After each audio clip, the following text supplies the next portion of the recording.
Parents say they weren't warned quickly enough when a student was shot outside Denver's East High School. I'm very frustrated.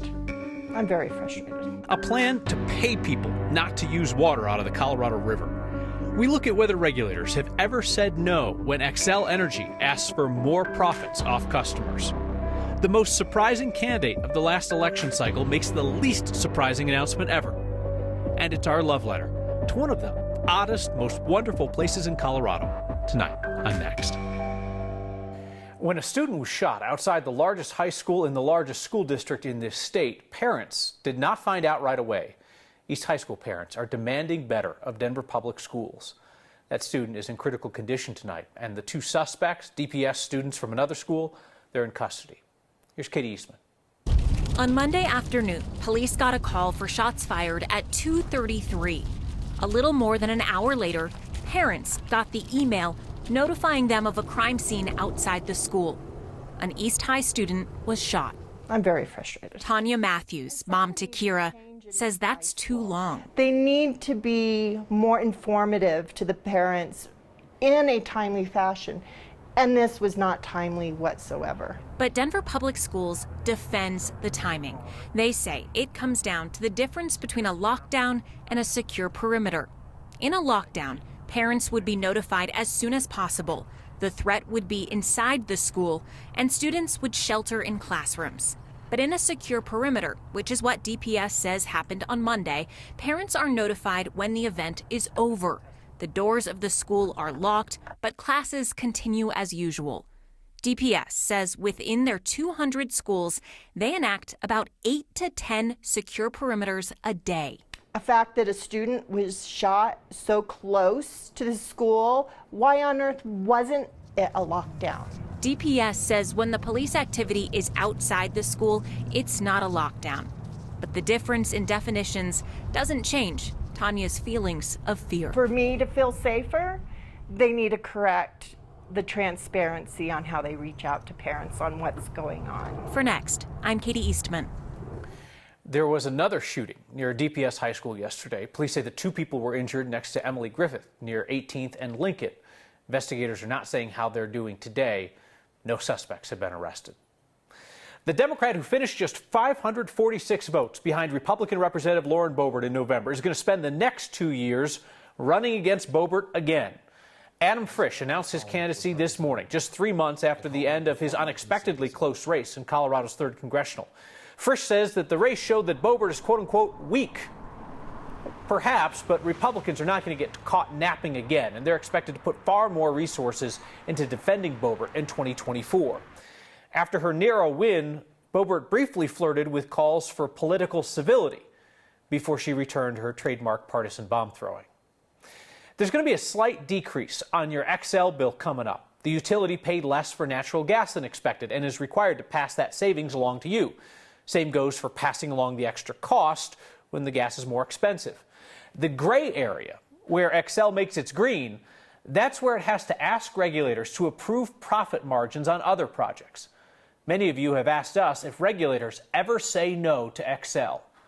Our Marshall Zellinger has learned it's complicated, but it has happened.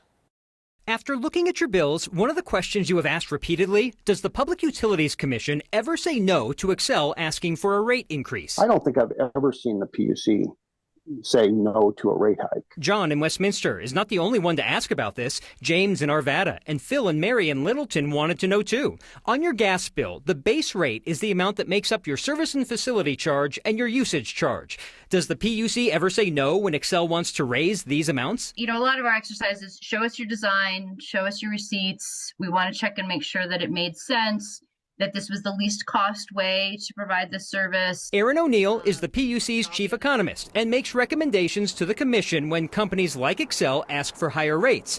Take, for example, the $64 million rate hike that took effect in November. Xcel originally asked the PUC for $214 million. Does that mean the PUC said no to $150 million? Yeah, that's what that means. So yes, the PUC does say no to rate increases line by line. I want to show you some of the documents that make up the rate case request. I prefer to do it digitally with graphics, but it would crash my computer. The PUC's final decision about what was included and not included in Xcel's most recent gas rate hike is 117 pages. This is just the decision. The arguments and evidence that led up to the decision took out some of the forest. That's probably a reasonable estimate, 10,000 pages of information. So what are in these documents? What are we paying for in our base rate? Only the stuff the company is actually using to the benefit of ratepayers to provide service. That's all the pipes, all the trucks, all the power plants, all the transmission lines, all the distribution lines. Those are examples of what Xcel gets paid back plus interest. This specific request also included smaller expenses, $234,000 in extra perks for the Xcel Board of Directors. The PUC said no to half of the amount, writing, a sharing of compensation expense between investors and ratepayers is appropriate. Xcel also wanted almost $900,000 for long-term incentives for employees, arguing denial would mean the company is recovering less than the compensation it pays employees. The PUC took its staff's recommendation and said no to the $900,000. Sometimes we win, sometimes we lose, but I think the point is to provide the oversight and make the company answer the questions. I forgot the 117 pages that I was going to wave in front of you. It's basically a 9-month lawsuit. That's why it's so robust. It has witnesses, evidence, hearings, arguments from Xcel, the PUC staff, our public defender, the Office of Utility Consumer Advocate. Sometimes groups that want to intervene and be heard also get involved. And the 117 pages is the end result. Separately from this, real quickly, you mentioned at the top that our bills are not going to be as high as we expected because we're getting a little kickback because the gas cost wasn't as much as Xcel thought. When Xcel or any utility predicts the next 3 months of fuel that it needs and we don't give them enough, they come back to us for more. When we give them too much and they give us a credit like now, that credit comes with a little bit of interest. Probably minuscule pennies when you divide it out, but interest. But that's cool of them. Yeah. I mean, that's nice of them to do. I feel like there's a lot of people who have become more informed about this process, honestly, through your reporting, the stuff that you've talked about over the last couple of weeks. If they want to get involved, like, do you have to be an expert? Can you just be like Joe or Jane ratepayer that wants to weigh in? Yeah, and the funny email address that we showed 2 weeks ago, if you go to the Utility Consumer Advocate website at the top, you can fill out a Google form and just tell them your complaints. And I believe there's one on the PUC website that goes straight to the commission. Tell them your complaint through a Google form. They've streamlined it. Now, the question is, what do they do with it? Yeah, that's too complicated. Can you link to it in tonight's story on 9news.com? I will. Okay, I appreciate that. Thanks, Marshall. You can add Democratic Rep. Diana DeGette to the list of Coloradans in Congress asking for more answers from utility companies. DeGette getting involved is worth noting because she's the top Democrat on the House Energy and Commerce Subcommittee. DeGette and others are asking 5 major gas and electric associations to explain their winter planning practices, how they mitigate costs for extreme weather, and what kinds of payment assistance they have. She just sponsored a Democrat-backed Senate bill to expand a federal program that offers energy assistance. It's not clear if it's going to have any traction now that Republicans control the House.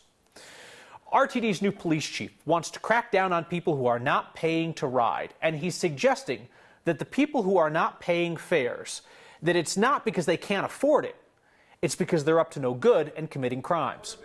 RTD Police Chief Joel Fitzgerald made that comment in an interview with our Steve Staker. The chief said that RTD plans to lock down more of its transit stations so you would have to buy a ticket to get access inside. They're already doing this at Union Station, where RTD is in the process of designing a turnstile-like system for its bus concourse. Chief Fitzgerald says keeping out the people who can't or won't pay for a ticket is about security. It goes back to, can you go to the airport and just walk through to a gate without going through TSA, right? We've all become accustomed to this environment, but it seems like in public transit, people don't want to accept some of the changes that we've accepted over the last 20 years as being just par for the course and to maintain a secure environment. Again, RTD is not talking about adding security checkpoints. They're talking about adding fare checkpoints to sort out the people who can and will pay versus those who can't or won't pay. Most of RTD's train platforms are wide open areas, so putting in those kinds of infrastructure would be expensive. But the chief said that there is willingness from RTD leadership to spend that money. Advocates for the homeless have said that RTD is making a series of changes to effectively criminalize being homeless or being poor. Colorado's Libertarian Party is being fined about $12,000 for late financial filings. $12,000 is about half the money that the Colorado Libertarian Party has. The Secretary of State's office has fined the party for filing 9 late financial reports last year. $20,000 in fines, knocked down to $12,500. Libertarian Party chair says this was an oversight issue. The independent auditor didn't find that the treasurer was doing anything slippery. The treasurer says it was his bad, and he will personally cover the cost of the fines. Hey, I could use your help with a job interview. It's later this week. I'm not the one applying. It's 13 other people. They all want to be mayor of Denver, and Denver voters, it will be your choice on who to hire for the job. The first televised debate in the race for Denver mayor is this Thursday, February 16th. It's live from 7 to 9 p.m. over on KTVD and streaming on 9 News Plus. The debate will be held in conjunction with MSU Denver, Claro, and the City of Denver's Fair Elections Fund. The 13 candidates who are participating in this first year of the public funding plan are the ones participating in this debate.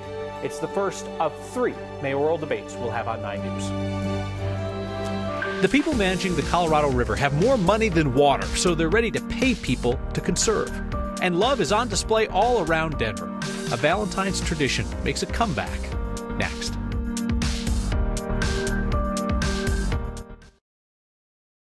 Colorado's water managers say we don't have much left to give in terms of water cuts. They're hoping new federal funding will encourage some of the Colorado River's biggest water users to voluntarily use less. The Department of the Interior is spending $125 million to bring back the System Conservation Pilot Program. It ran from 2014 to 2018. It just pays cash to people like farmers and ranchers to voluntarily reduce their water usage. The Upper Colorado River Commission told regulators last year the program should be brought back. It could be one way to help meet federal deadlines to drastically reduce water use along the entire Colorado River.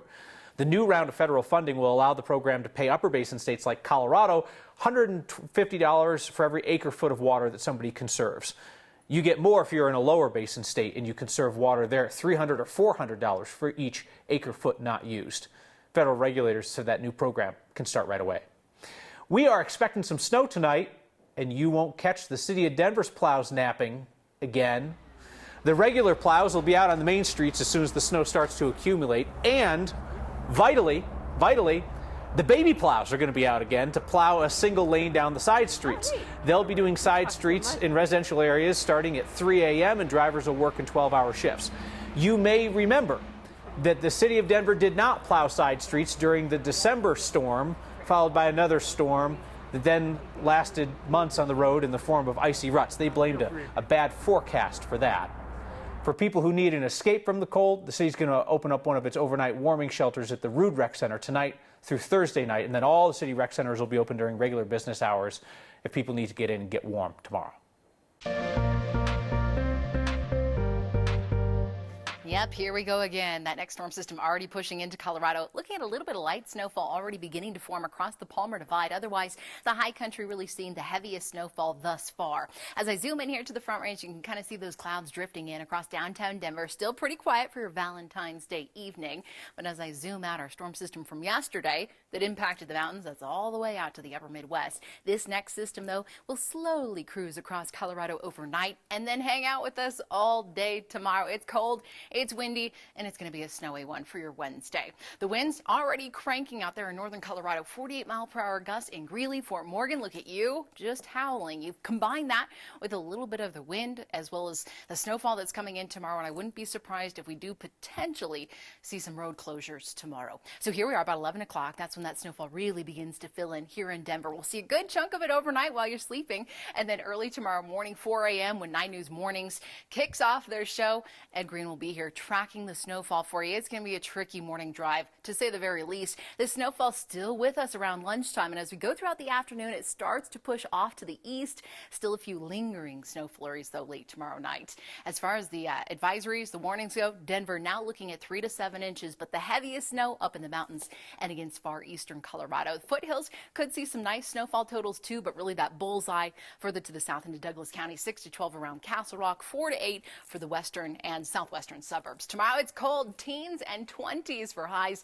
Don't worry, the sunshine is back. We'll do a lot of melting as we look ahead to the weekend. On a long, flat street with plenty of ups and downs, today it's about the universal joy of finding love. A trip to Colfax. Next. Some of us prefer to show our love in small, private ways. Others are fine with doing it quite publicly. I literally can't wait to spend every single moment with you for the rest of our lives. I didn't silence my phone for our wedding. It's awful. Oh my God. Hey, that's real life, you know? Zane and Tanya were one of 10 couples to get married on the steps of the city and county building for Valentine's Day. Sealed the deal with their own special handshake, then the kiss. For the record, Zane says his phone was ringing during the ceremony because he had just FaceTimed his family to let them know he was getting married. Somebody apparently had follow-up questions. That's the reason why you heard the phone ring. This marriage marathon on the steps of the city and county building was kind of a pre-pandemic tradition. This is the first year the city did it since 2020. If you've been down Colfax lately, maybe you've seen the hearts, another tradition returning. All those love notes hanging from street signs again, 75 of them from Grant to Josephine. All that public affection got our Brian Wendland feeling reflective. Fire trucks are red, police lights are blue. Heart-shaped love messages are popping up along Colfax Avenue. Cute messages, sweet messages, and first date requests. An MVP love note honoring the best of the best. Sweet notes hanging high above Denver's most famous street. If the right person looks up, they're in for a treat. Longest and wickedest, or so the quote goes.